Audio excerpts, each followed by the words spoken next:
ये बात है।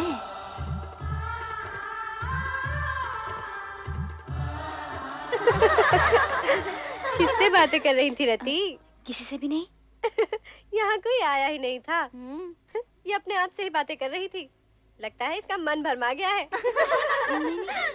आंखें दुल्हन बनी है और पलकें घूंघट सजा रही हैं।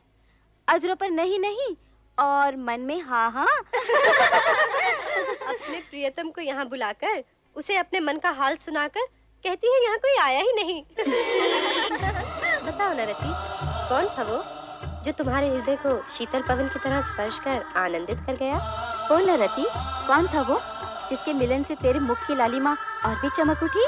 बोलो ना, कौन था वो जो तुम्हारी चंचल चितवन और मादक मुस्कान के आकर्षण में बंधा यहाँ तक चलाया था? वो कौन था, कहाँ से आया था, मैं कुछ भी नहीं जानती। ओहो, परंतु उसके आगमन से जो मुझे आनंद की अनुभूति हुई है, तो मैं नहीं बताने वाली। अच्छा, तो फिर हमें ही पता लगाना होगा कि वो था कौन।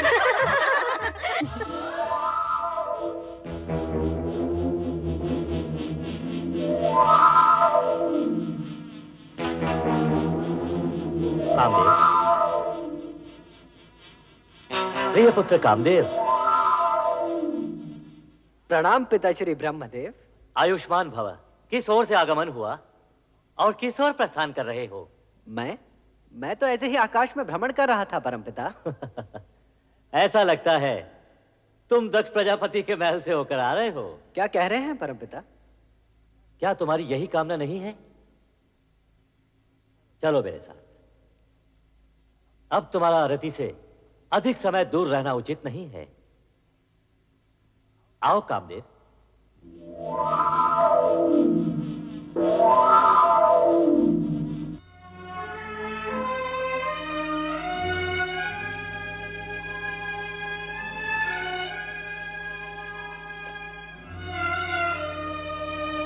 क्या बात है महाराज? क्या सोच रहे हैं आप? महारानी, हमारी सभी कन्याएं विवाह के योग्य हो गई हैं। उनके लिए योग्य वरों का चयन करना किसी समस्या से कम नहीं। विधाता हर कन्या का भाग पहले से ही निश्चित कर देता है, और जिन कन्याओं ने दक्ष प्रजापति की पुत्रियों के रूप में जन्म लिया है, वे साधारण नहीं हो सकती। आप उनकी चिंता छोड़िए। पुत्र दक्ष। पिताश्री। प्रणाम प्रणाम पिताश्री। परमपिता। आयुष्मान भव। इन्हें पहचाना? ये पुष्पधनवा कामदेव हैं। इन्हें भला कौन नहीं जानता? संभवतः तुम ये नहीं जानते कि हम तुम्हारी चिंता दूर करने आए हैं। हमारी चिंता? चिंता कैसी पिताश्री? तुम्हारी पुत्री रति के लिए कामदेव ही सर्वश्रेष्ठ वर हैं। हमारी इच्छा है कि तुम इन दोनों का विवाह शीघ्र ही संपन्न कर दो। रति और कामदेव पति पत्नी के रूप में एक दूसरे के पूरक बनेंगे। अब सोचने का समय नहीं है दक्ष। हम जानते हैं रति का जन्म कामदेव के लिए ही हुआ है और इन दोनों की आकर्षण शक्ति एक दूसरे को निकट भी ला चुकी है। यदि ऐसा है तो आपकी आज्ञा हमें शिरोधार्य है परमपिता। हम आपकी आज्ञा का पालन शीघ्र ही करेंगे पिताश्री।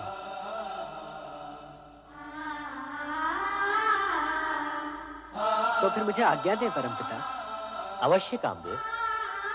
तुम्हारे शुभ विवाह का मुहूर्त शीघ्र ही निश्चित होगा।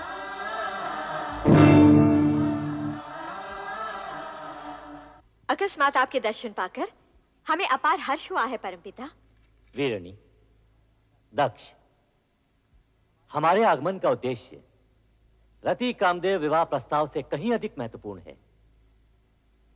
हम तुमसे एक विशेष अनुरोध करने आए हैं। अनुरोध क्यों पिताश्री? आप आज्ञा दीजिए। आदिदेव महादेव रुद्रावतार का सगुण रूप लेकर कैलाश पर प्रकट हो चुके हैं। ये तो तुम्हें ज्ञात ही होगा। सुना अवश्य है पिताश्री, परंतु सर्वशक्तिमान होते हुए भी उन्होंने ये विचित्र रूप धारण क्यों किया, ये मेरी समझ से परे है। शिव का ये रूप वैराग्य, योग व भक्ति एवं श्रद्धा का मूर्तिमान स्वरूप है।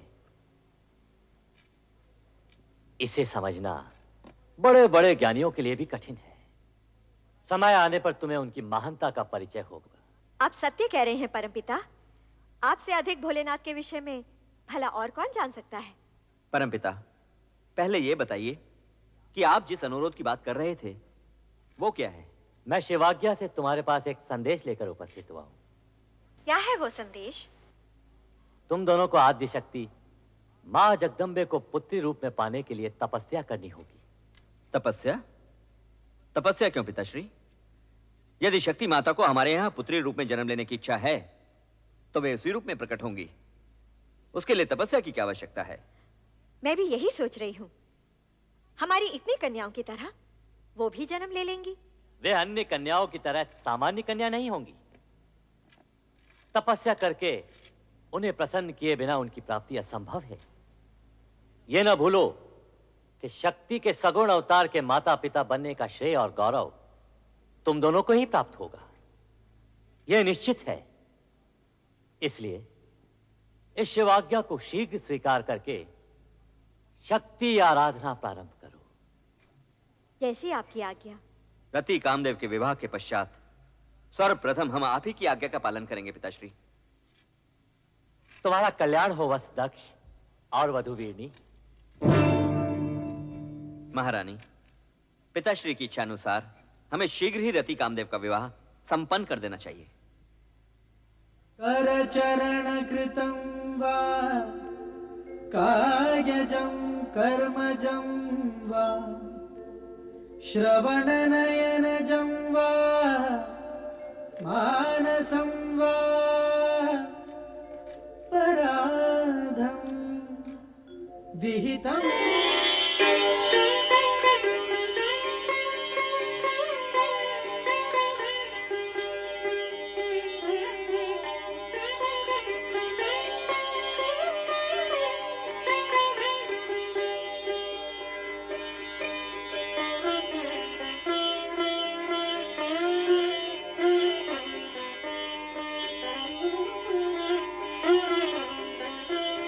शिव सती विवाह में सम्मिलित न होने के कारण चिंतित है। स्वयं कामदेव आकर रति को शांत करते हैं और स्पष्ट करते हैं कि उन्हें विवाह में न सही शिव सती में भौतिक इच्छा उत्पन्न करने के लिए तो कैलाश जाना ही है। ये तुम कहाँ हो? रति? रति? तुम कहाँ हो प्रिय? रति तुम कहाँ हो? रति? रति? तुम कहाँ हो? तुम कहाँ हो प्रिय? प्रिय तुम कहाँ हो? अरे तुम यहाँ हो? क्या बात है रति? तुम मुझसे रुष्ट हो? अरे कुछ तो बोलो। तुम्हारा ये मौन मुझे व्यथित कर रहा है। हाँ, मैं आपसे रुष्ट हूँ। मेरी त्रुटि? शिव सती के शुभ विवाह पर स्वर्ग की सभी देवी देवता और अप्सराएं सम्मिलित हुई, किंतु ना आप गए ना ही मुझे जाने दिया। क्यों स्वामी? इसलिए कि हमें ऐसा ही आदेश किसका? परमपिता ब्रह्मा जी का। उन्होंने कहा था कि हमारी उपस्थिति की आवश्यकता शिव सती विवाह के पश्चात ही है। इस बात से परमपिता का तात्पर्य? हमें ही अपने हाव भावों, संकेतों और पुष्प बाणों की वर्षा से शिव और सती में मिलन इच्छा जागृत करनी होगी। उन्हें दाम्पत्य धर्म के निर्वाह के लिए प्रेरित करना होगा। देव मनमत, देवी रति, परमपिता ब्रह्मा जी ने हम तीनों को तुरंत कैलाश पर्वत पहुंचने का आदेश दिया है। वसंत, परमपिता ब्रह्मा के आदेश का पालन हम अवश्य करेंगे। हम तीनों कैलाश जाएंगे।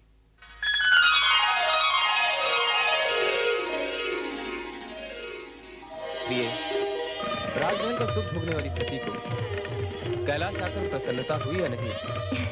स्वामी, आपके चरणों में जो स्थान मिल गया है, इससे अधिक प्रसन्नता और क्या होगी?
गीत गया